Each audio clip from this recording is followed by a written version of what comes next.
Well, Broncos country, what is going on, man? Hope you guys are all enjoying this snowy day if you're here in the Denver area. Um, and hope you guys are enjoying it, man. Staying safe out there. So let's get into it, man. We're officially in the offseason with the beautiful Super Bowl 59 and the ass whooping of the Kansas City Chiefs in the rearview mirror. We are ready to just look ahead and continue to talk about all the different ways in which the Broncos can make a really big leap from 2024 into the 2025 season.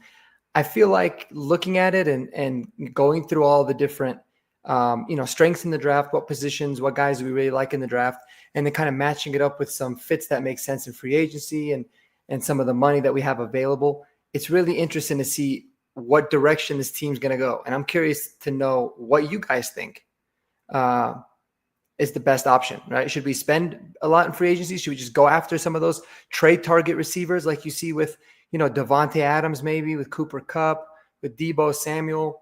There's a really interesting conversations to be had. We're going to break all that down. We're going to look at some NFL free agents that at positions that you don't necessarily are talked about a lot as need, but we can certainly use some depth or maybe use some upgrades that as well. So smash that subscribe button, guys. Like the video. Interact with me in the chats, man. I'm curious what you guys' thoughts are. But without further ado, let's get this started. Let's go and pop off on some of the Pro Football Network stuff right here. And I dig a lot. That's actually going to be this tab.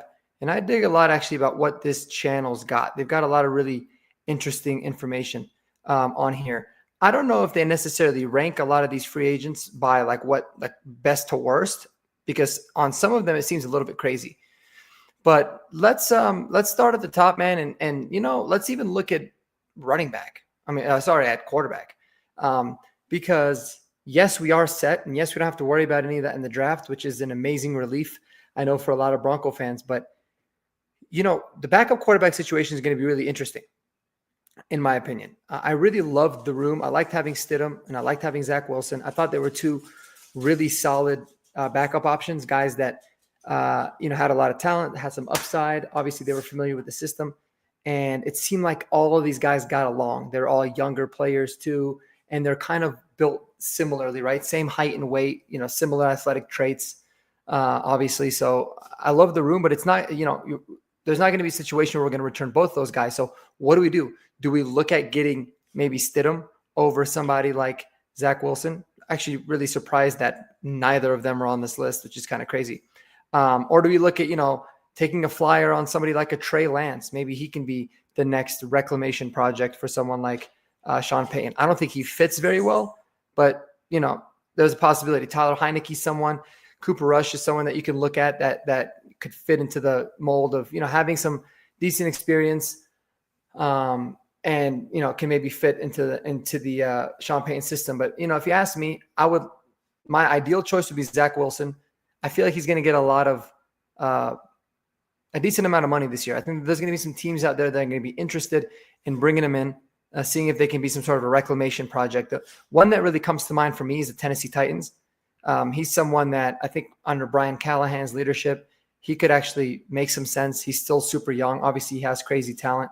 So maybe they'll take a flyer on him and they'll say, you know what, now we don't have to feel desperate to go quarterback number one overall, or they can look at trading the pick and moving back just a few in the draft. There's a lot of interesting scenarios when it comes to that, and I think it's going to be pretty cool to see what ends up happening. But I'm a big believer in just bringing back Stidham or Zach Wilson, trying to do what you can. If you have to pay a little bit more, it's an extremely important position that no one talks about until you unfortunately have to. Hopefully, we'll never need to, but you got to always be well prepared, and it'll just be nice to kind of keep some continuity in the room, and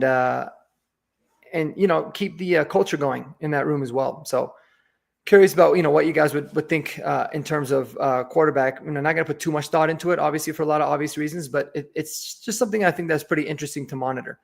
So here's a couple of things that they had said on the breakdowns when it comes to the running backs, and this is going to be one of the positions that I'm obviously going to be really, really excited to look into when you're talking about free agent finds. There's a lot of guys in here that I think are intriguing, but it's kind of a weak class overall. And the good news is that it's a very deep class in the NFL draft. So I wouldn't be surprised if the Broncos ended up signing a free agent running back and also drafting a back or two in the draft as well if needed, just depending on what they're looking for. But when you look at the history of Sean Payton, he's just the kind of guy that, he doesn't necessarily like to start rookies. And specifically at the running back position, unless your name is like, Alvin Kamara, he's always kind of went with more of a veteran approach and worked other guys in as their careers. Like they drafted Reggie Bush number 2 overall. Still took him a while to really get, a majority of the snaps. And a lot of it is, pass protection stuff and just the understanding of the playbook, which I totally understand. So there's guys on this list that I can almost guarantee, I can assure you that, will be somebody that I think will be on this team. I've made several videos on many of these guys, Najee Harris being one, Aaron Jones being another. There was one video with that, including also Rico Dowdle. And when you're looking at Najee Harris, Aaron Jones, Rico Dowdle, they all bring something kind of unique to the table. Aaron Jones is probably the best of all of those running backs, but the problem is that he's 30 years old, a lot of tread on the tires. So he's just a little bit too old for my liking in terms of what it is I think that he wants. You bring him on a 1-year deal with a decent amount of incentives that's not going to cost you too much. Sure, I'm down. He's a great locker room guy to have.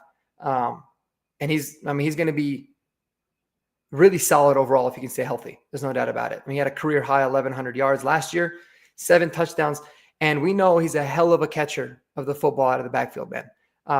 Najee Harris doesn't really intrigue me in any way, honestly. I kind of started to like sell myself on it. Then I realized if it's going to be anything more than $6 or $7 million a year, which I think it will be, just doesn't really make sense. Inefficient running back, doesn't really add much in the pass game. He's fine at pass pro, but it's just, nothing's too special with him. And I don't think he's an ascending player. I think he's somebody that, if anything, is going to be descending. So not really a big fan of him. Between those 3 guys, no doubt my choice would be Rico Dowdle. It's not going to be a name that I think, makes anybody that pumped, but he's a really intriguing back, someone that finally got a lot of opportunities to play and looked really good doing it last year. Way better than any running back we had on our team. And he also showed the ability to pass protect. He showed the ability to catch the ball out of the backfield. So he's a really good veteran to bring in. He's solid. He's reliable. Sean Payton's going to like that about him, just the fact that he's experienced. But he doesn't have a lot of tread on the tires, and you can still add a complimentary rookie to bring in and let them all compete, And if Estimate takes the next step, great. That's just more talent, that you have on the roster as well. So, but you don't want to have, you'd rather have, more talent than none. And we kind of were sitting in the land of none. Another really a couple interesting guys is like Jordan Mason. Looked into him. He's got a pretty crazy injury history, but then again, everybody that plays for the 49ers does. It just seems. Also, running backs in the Shanahan system. We've seen this all the way back into the late 90s when Mike Shanahan was here. They've got a running back coach. His name is Bobby Turner, and he's still coaching, and he's still the running back coach. And he should go to the Hall of Fame. He's the best running back coach probably in NFL history. If you look at the guys that he's, the running backs that he's coached and the kind of production that they've had it's unbelievably outstanding. So you have to take that into account. Jordan Mason has looked really good at times when he's been healthy, but is it a scheme thing or what? But he was a pretty decently highly touted guy coming out of college. A lot of people in my comments were talking about Nick Chubb, and let me tell y'all, I love Nick Chubb. He's been one of my favorite players in the NFL. I just admire his toughness. A little bit of background on him. When he was coming into the league, he played at Georgia, I think. Yeah, out of Georgia. He had a degenerative knee condition to where basically he had like knee arthritis, and it was just going to get worse as his playing career went off. So he actually slipped in the draft, went in the second round. But he was unbelievably talented, and not a lot of teams thought he was going to have a really long career. Well, he's been an absolute workhorse, got a bunch of tread on his tires, overcome crazy injuries twice, and still been really productive. So kudos to him, man. But it's just not really the kind of back for us that I think we need. He's older. He's got a crazy injury history. He's definitely a descending player. Doesn't really do anything for you in the pass game. So no thank you on him. I'd prefer Aaron Jones. If you're going to go for a 30-year-old back Aaron Jones is a significantly better option there, in my opinion. He's also much more well-rounded. We talked about Rico Dowdle. Jalen Warren's interesting. He is an exclusive rights. I think they mentioned it. Yeah, he's a restricted free agent. So there's a really good chance that I think the Steelers are probably going to bring him back. But if not, he's someone we've talked about actually for a while. He's a unique kind of style back. I love his pass catching ability. He's a lot more stout and a lot more elusive than I think a lot of people give him credit for. I've always felt like he was a better running back and better player overall than Najee Harris was when he was in Pittsburgh. So that's going to be another interesting option. Obviously, Javante's our guy. He's going to be gone. Kenneth Gainwell, I looked into him. He kind of piqued my interest a little bit, but nothing to really write home about. I mean, maybe as like a absolute depth piece, non-guaranteed contract, could play special teams. I don't know. Not too much there. Kareem Hunt, Cam Akers, Ty Johnson. I think Ty Johnson's going back to Buffalo. The other two don't really care too much about. Jeremy McNichols is a unique player because I think he's actually pretty underrated. He can do a lot of, Joker-esque type of things. And he did that with the Washington Commanders. So he could be a name to look out for. And, I'll let you guys look through the rest of them. If there's anyone that kind of intrigues you or you feel like, hey, this player I think could work, let's do it. But yeah, Kodiak, just like you said, man, what happened to running back depth? All these guys suck. Well, they do. And that's the thing, man, is like running backs they just get recycled so much in the NFL. The elite ones, obviously they're not going nowhere. I mean, unless you're the New York Giants, you're not just going to let go of the elite running backs. But it's also like, the committee approach, guys you can always find players to plug in, and this running back draft is unbelievably deep. I heard Field Yates and Mel Kiper on their first draft podcast yesterday. They were talking about they have 30 to 35 running backs in this draft class with draftable grades, which is insane. It is absolutely insane, and it's one of the reasons why Ashton Genty actually might have a chance to fall to us at 20 because it is so deep. What doesn't help us, though, is that there's not 6 quarterbacks going in the top 12 picks like there was last year, right? So that's kind of a big thing. But they do suck. And just like Kodiak said here, Warren, Dowdle, Ty Johnson, the only names that intrigue me. Yeah, I agree, man. I think Rico Dowdle, the more I think about it, the more it just makes sense. I'm not trying to sell myself on it because I could honestly care less if we didn't sign any of these running backs. As bad as our room is, I'd rather address it in the draft. But of those guys, yeah, Rico Dowdle I like. Ty Johnson, I really, really think he'd be a great fit. I just don't see him leaving Buffalo. And Jalen Warren would be someone I can get on board with for sure. But yeah, I just think it's a pretty underwhelming free agency class, no doubt. But it's a hell of a class in the draft. There's just so many good dudes. I just did my top 10 rankings, and it was so damn hard because from number 6 to number 15. You can make the argument. You can just flip those around however way you want. So pretty interesting stuff. The only cool thing about Dare Ogunbowale is he's proven that he can come in as an emergency kicker in kicking situations. So that was dope. But yeah, nothing too much there. When it comes to receivers, we've talked about this a lot. T. Higgins would be, I think, a dream scenario for a lot of Bronco fans. A lot of other guys are like, nah, they don't really want to spend all that money on T. Higgins. I'm of the mindset that if you're going to get T. Higgins, that means you should get rid of Cortland Sutton. It's going to be either or. Would I choose T. Higgins over Cortland Sutton? Yes, I would. Sorry. He's just a much better receiver. But you also got to love what Cortland did this year. I give him a lot of props. Teammates seem to love him. So he's deserving of an extension here with us. But I've hammered this home a million times. We won't get into it too much today. But Chris Godwin would be my number one, probably overall not overall free agent target, but definitely for receivers. I think we can get him at a decent rate coming off the injury. And in addition to that, I just think he's so damn good, so incredibly underrated. He can do everything. You throw him in the slot, he's going to get open across the middle all day, every day. He's tough. He's great in the run game. He's just seems like such a Sean Payton guy.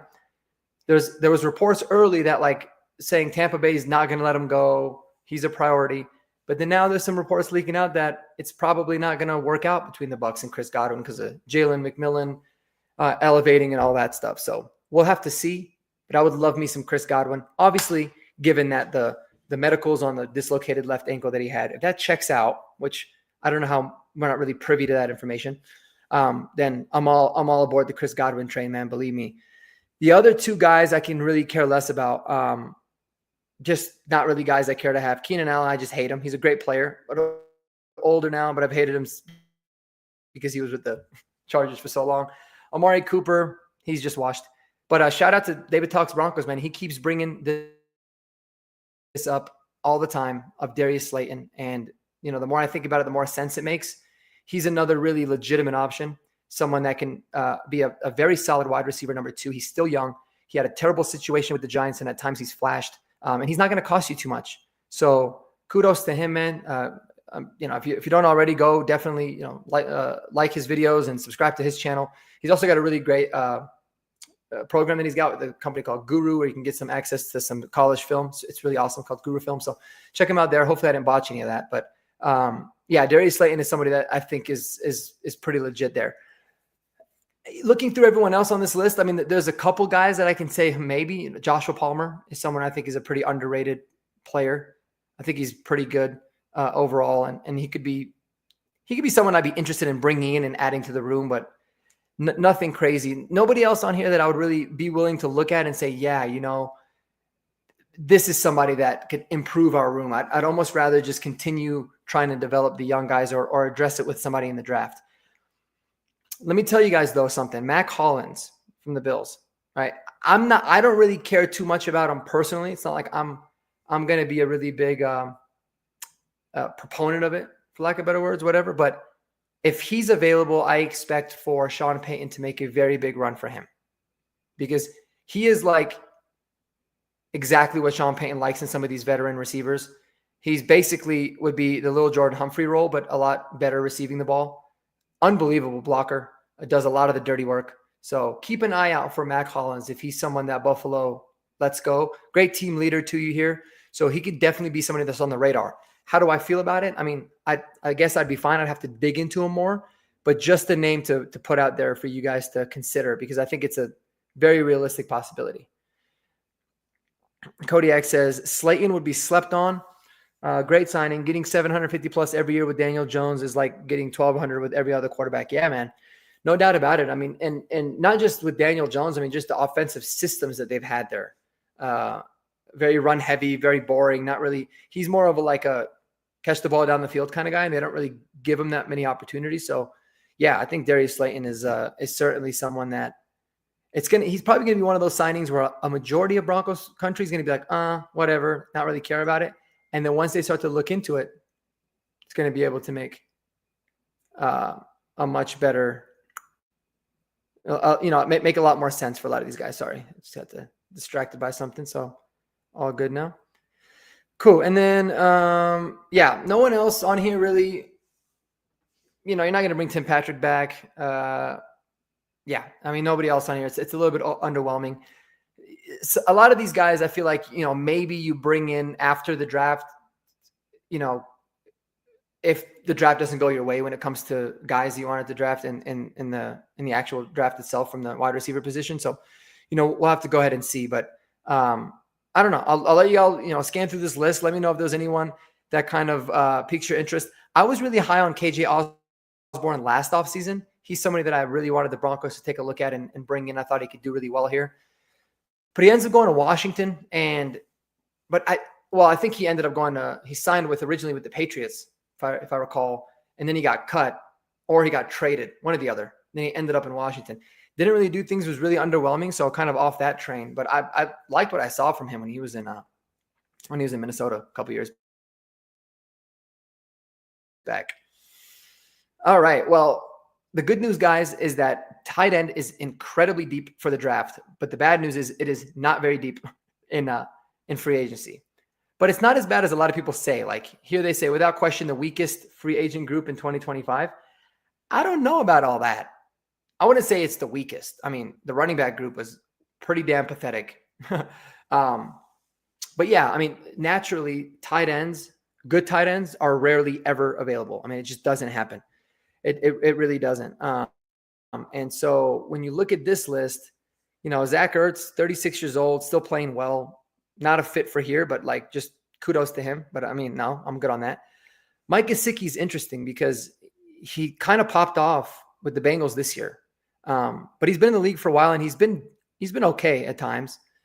But I don't really know. He doesn't really make me all that pumped. I mean, none of the top 4 guys do. Juwan Johnson, there's an obvious connection, someone we've talked about. It just seems like it's almost a foregone conclusion that we're going to bring him in, and maybe we won't. But he could be a good piece to the tight end room. I mean, obviously, at this point, anybody can be. Because like I said yesterday in yesterday's live stream, between the 4 tight ends that we had that played, and that's including Greg Dulcich. So between Dulcich, Nate Atkins, Adam Troutman, and Lucas Kroll, all of them combined had less catches and less yards than Will Dissly. So it is bad. It is very, very bad. And so anything would be an upgrade. None of these guys are going to be the solution, but they can be a part of the solution. And I think Juwan Johnson is exactly that. Another guy that I feel like is interesting, the more I looked into him, the more he can kind of make sense, is Tommy Tremble, right? Because Tommy Tremble is a really, really good blocker, and he's still really young. And he's a big dude. And he's someone that in Carolina, he never really got all that much, run and love and opportunities. But, 6'4", 250 pounds. He was drafted a couple of years back. Let me just pull some things up here for you real quick. I want to make sure that I got my information right. He was drafted in the 3rd round back in 2021 out of Notre Dame. He was pretty highly touted, but a 6'4" guy, 250 pounds. He ran a 4.6. I mean, he's uber athletic. His 10-yard, just to give you guys an idea, his 10-yard split was faster than Troy Franklin's was. So an explosive athlete for what it's worth. And in his, let's share this tab. In his career, he's got, 69 catches, 607 yards, 7 touchdowns, and he's got a rushing touchdown too. So it's not like it's, awfully terrible. He's only really started 26 games, but he's been fairly durable. And it seems like he's one of those guys that when he's been given the opportunity, he's played pretty damn well. So I'm going to do a little bit more digging on Tommy Tremble and kind of just see. But what I do know is that he's a really good run blocker, very physical blocker. And he's still young. Like I said, I don't know if we went over the age. He's only 24 years old. He'll be 25 in June. So interesting guy there. And then another like shot in the dark guys, Hunter Long, someone that Sean McVay loved in Los Angeles. He's basically a big wide receiver. So he's only going to give you like receiving capabilities, but maybe you take a flyer on him or someone like Stone Smart that we talked about in the Broncos Chargers preview video. He's kind of interesting, but otherwise, yeah, it's not the, the most amazing class overall, but yeah, like I said, man, Tommy Tremble might be somebody that, that could be like this year's Mike Gesicki in terms of like he gets another opportunity and he has a career year and he plays well. But I like the size. I like the athleticism. I don't see why the hell not at this point, to be honest with you. Like they can sign me as tight end and we wouldn't even really downgrade very much. So I'll take it. I'm not going to go through the offensive tackle list because I don't want this to be super long, but I mean, I think we could look at potentially bringing in like one of these veteran guys to be our swing tackle. I don't know if they're necessarily on this list, but there's always those guys that you bring in. One thing that I was really interested with is looking at the interior part of the offensive line, specifically at center. I like the idea of adding to that room and adding competition for center, but I like the idea more of doing it through the draft. I don't think you should allocate much more money to the O-line. But just a name that I wanted to bring up because I was doing a little bit of digging on him earlier is James Daniels. This dude was drafted out of Iowa. He was a 2nd-round pick. I remember he was one of the highest ranked interior prospects. He's had an unbelievably bad like injury history luck here in the NFL since he's been with the teams. And Pittsburgh's his 2nd team, I believe. But when he's been, I think he was in Chicago and then he went to Pittsburgh. When he was healthy, he's good. He just had a lot of really bad injuries. So he can be somebody, and he's played center as well. And because he's played center, that's a good thing. He's played center and guard. You kind of like that. So listen, I dig it. I think he's someone that you could bring in as a flyer and say, let's see. All right. Moving on, let's go to edge. We're not going to look at edge too much. Doesn't mean that we can't add, but I just don't think it's that big of a deal. And then a couple of the interior guys, this is where if we're not going to sign DJ Jones, trust me, guys, I love me some Malcolm Roach, but you've got to be able to still add bodies. If you can upgrade there, you still look at opportunities to do it. I think the only guy that on here that I feel like can really be an upgrade is maybe BJ Hill. He's similar to DJ Jones, but younger. But I'd be fine bringing DJ Jones back. But I haven't done enough work on the inside defensive linemen, like the D tackles in free agency that much. I've been doing it more in the draft. So if there's anyone there that you feel like, hey, that kind of makes sense, curious to know your thoughts there. But here it is. This is what I wanted to get into, guys, is the linebacker. You can bet every dollar that you have the Broncos will 100% sign at minimum one of these inside linebackers. No doubt about it. They might even address it too. This is going to be the position that they for sure 100% address in free agency.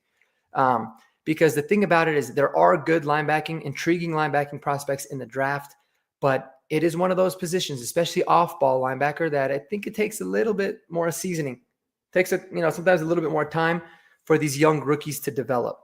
So, and there's some really good names on here, guys. There's some good names. So I'm kind of split on Cody Barton, like bringing Cody Barton back. If you can bring him back on a cheap deal, I'm down. I don't think it should be with the plan of him being your starter. If he ends up being your starter, he's proven that he can do pretty decent.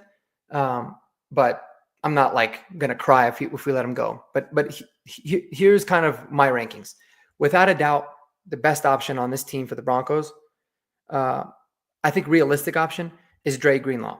Now, the reason I put him over Zach Bond is because, I just don't think the Broncos are going to want to pay what Zach Bond's going to ultimately get paid. But there's also a reason why Sean Payton didn't go after him last year. This guy played with him in New Orleans. Did they go after him? Did they make an offer? I don't remember seeing any reports of that. So if they end up going after him this year, that could paint a different picture, but I don't think it's going to happen. But Dre Greenlaw is someone that is super slept on. He played next to Fred Warner. Fred Warner is the best off-ball linebacker in the NFL. And Dre Greenlaw always held his own, man. He was an absolute baller, always made plays, incredibly good in coverage. The way that the Niners, and specifically Robert Saleh at that time, would make his, he put a lot of pressure on his linebackers and a lot of assignments, and he was good, man. And unfortunately, he popped his Achilles in the Super Bowl against the Chiefs, running back onto the field. So he didn't really get healthy until midway through the season last year. And then he just wasn't himself and they kind of shut him down. I don't know if he had another injury or if he just kind of shut himself down, that the season was over anyways. And obviously going into free agency, he wanted to be as healthy as possible. So, he's over a year removed now from that Achilles injury. He's still pretty young. I think he's 27. I love me some Dre Greenlaw, no doubt about it. But there's a few guys on here that are really interesting, really, really interesting. And that is Jamie and Sherwood from the Jets. Now, they gave a little bit of a blooper up here. They said he overtook C.J. Mosley for the starting role with the Jets. He's just turned 25 years old. And when you look at not just the PFF rankings, but when you look at what a lot of people are saying, check out some of the stats on Jamie and Sherwood. He's an interesting player, man. Really good in coverage. Just solid, good athlete. Someone that is not going to cost you too much. I don't think he's going to cost you a whole bunch of money. And he's played really well. But like I said, guys, he's 25 years old. His only issue, he's 6'2", 216 pounds. So he's not going to be your main guy, but he can really fly. And as a complement to somebody like maybe Cody Barton or Dre Greenlaw, he could be really good. He's something that we're missing, a lot of speed on defense, specifically at inside linebacker. So, looking to him, I think that's a really good option there for us. Ernest Jones is kind of funny because just like they said here, he was traded twice last year. So you think to yourself, why? Why was he traded twice? But man, did he play well when he ended up ultimately with Seattle. So, kind of interesting stuff there. And then there was another guy here, Tyrell Dotson. No one is talking about this cat. I don't know why. Maybe I'm missing something. But he can be like this year's Zach Hyundai, someone that not a lot of people are talking about. But every time he's got an opportunity to play, he's played really, really well. So check out Tyrell Dotson. He's more of a cover guy as well. And because of the way that he's built, he's not a very big guy. He's only 26 years old too. And he's 6 foot, 237 pounds. But you look at the way he's graded out when it comes to his run blocking. If I recall, it was pretty damn impressive. Let me pull it up here and see if we have it. So these are not necessarily sexy names, but they're names that I think can super contribute to this team. So let's see this. He was an undrafted guy too, back at Texas A&M. But yeah, 6 foot 237. Yeah, it was his coverage. I mean, he's really, really good in coverage. And in this past season, he graded out really well. Oh no, that was a weekly grade. Sorry. His career, I mean, the last 2 years been unbelievable in coverage. And then this year in Buffalo, he had a really great run defense grade as well. And that's with 500 plus snaps. So it's not like it's a small sample size. I think he's a ascending player. You can do a lot of things with him. So really, really interesting name to keep your eye out on is Tyrell Dotson, man. I'm a fan there. No doubt about that. All right, let's keep this rolling. Yeah, and then corner. I think corner is something that we can obviously address too. Maybe like a veteran nickel or a veteran guy that could be a depth piece that you could bring in. So, not too much there. And then when you get into safety is interesting because there's actually some really good ones here, in my opinion. Like Justin Reed is someone that I'd be down for. I think David was talking on his video yesterday that the projected was somewhere in like the $17 to $20 million range. No, thank you at that rate for somebody that's 30. But if you're going to get him cheaper, he's interesting to me. And then Trevon Moehrig, go look at this dude play. Just do yourself a favor and watch this dude play. I don't know how he fits here in Denver in a sense of like, does he clash with what Brandon Jones does well? I got to dig into that a little bit more. Hell of a player, super young, and would love to take him from the Raiders because he was a problem at many times. And then another guy that I'm a really big fan of in this draft for the price that I think we're going to pay is going to be Talanoa Hufanga. Just 2 years ago, guys, this dude was first team All-Pro, making plays like crazy for the Niners. The injuries is a huge concern, but given the talent, given, hopefully this, bringing him into the Broncos program and what they've been doing with players is helpful. So hopefully that helps him, but he's not going to an arm and leg. He's going to be a very affordable option to bring in. And you can always keep, PJ Locke. You don't have to, worst case scenario, PJ Locke's playing and I'm good with that. So he's a very, very high upside player that I think can impact the shit out of this defense too. But there's a lot of veteran safeties that are going to be available that I think could come in and be an upgrade for us. But I don't think it's as big of a need as people think. I'd rather get a guy in the draft that's you can kind of mold and that can contribute on special teams too. They're gonna be a lot cheaper. So there's that. I'm curious what y'all think, man. We kind of went through a pretty big list there. I definitely feel like free agency is going to be one of those where I think the Broncos are going to be definitely more aggressive than they were last year. I think they're gonna look at spending most of their money on the inside linebacker position and the tight end position probably.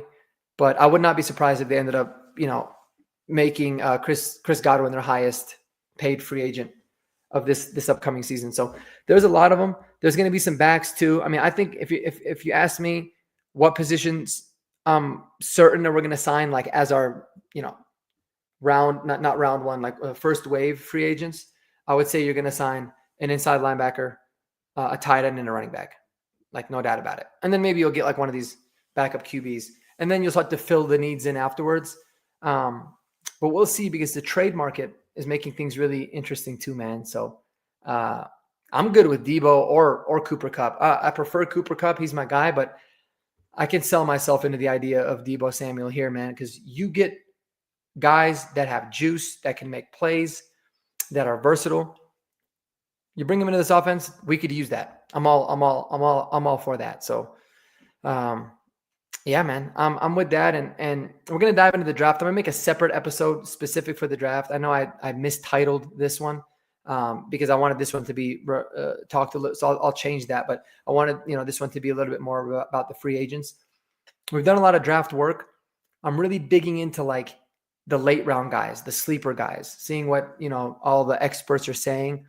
and then kind of looking into seeing how they fit there. And then we'll make an episode dedicated on that. So, but I appreciate y'all riding with me tonight, man. I hope you guys enjoy the rest of y'all evening. Stay safe and go Broncos, baby. Peace out.